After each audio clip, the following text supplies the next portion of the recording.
Every now and then in children's hospitals, a very unique and passionate leader either arrives to the hospital or is raised in the hospital.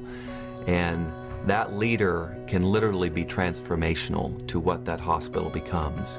Dr. Jim Lemons is one of those leaders. His kindness and his ultimate desire to do the right thing for everybody he comes in contact with, that's what really is his trademark. I think Jim's faith pervades everything that he does, and I really see his faith as the source that really leads him to be the best physician that he can be. When Jim was agonizing over career choices, it was minister versus physician. And actually, I think he's done both, because he ministers to the spirit and he medically takes care of the baby and the families. He is an outstanding physician. He knows his medicine, but beyond that, he cares about people. When we have a Red Shoes reception every year for the people who've been awarded the award, and he gets up and talks, always he grabs the Kleenex first. I just love that about him. There's a twinkle in his eye, and sometimes a tear that enables you to say it's okay to be uncertain, but I'm here and there's hope and we're doing everything we can. He is so tuned into a family's journey when they have a child who's hospitalized or has a chronic illness that he really spent a lot of time wanting to get to know who I was as a mom. He was able to let me see my child through a mother's eyes and get past the equipment and whatever else was going on. And he put his arms around me and gave me a hug. I felt like I had my dad right there. It was just very, very comforting, and just I felt like I had love coming from him. And this man had only known us for 2 or 3 days, but just really felt what we were feeling, and it meant a lot to us. Dr. Lemons is a gem, as well as everybody at this hospital, but he's you know, they've got he exemplifies what it's all about, and they've got a great role model in him, that's for sure. Dr. Lemons was amazing. He, anytime we had a question, anytime we had a concern, he was there. Even now, to this day, we have a question, we have a concern, he's there. I know what he does, and he's the one that brings the staff in that makes it possible for the miracles that happen here every day. There are thousands of babies alive in Indiana, and then some who have moved elsewhere, who are alive and healthy because Jim Lemons took care of them in the newborn intensive care unit at one of our hospitals.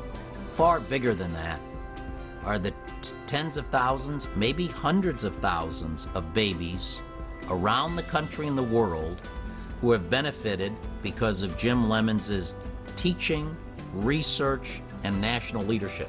He saw the utter discrepancy between the care or no care for babies and pregnant mothers in Kenya and the babies at the NICU unit at Riley. And this really, really concerned him.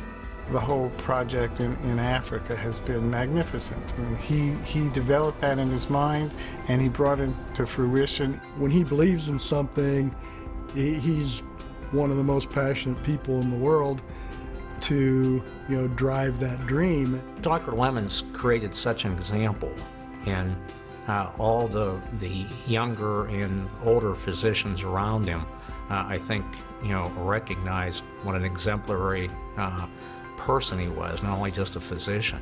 He just emphasized how important it was for those doctors to be approachable and to be able to connect with families, giving them, of course, the information they need, but then also making them feel comfortable. And that is exactly what we saw and what we experienced. Well, I can safely say if it wouldn't have been for his support and Dr. Schreiner's support, I never would have made it.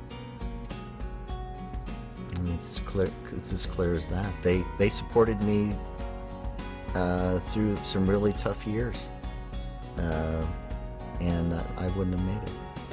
He's a tremendously brilliant, thoughtful, kind leader who has high expectations of himself, and he's someone who will motivate you to have comparable expectations of yourself. Jim leads from the heart, and who knew that that was the most important thing?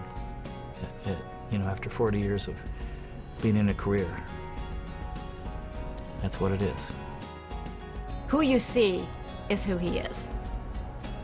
He is probably the nicest person I've ever met, and I tell him every day, oh, you are a lucky, lucky man, honey, to be married to me, but really, I'm the lucky one.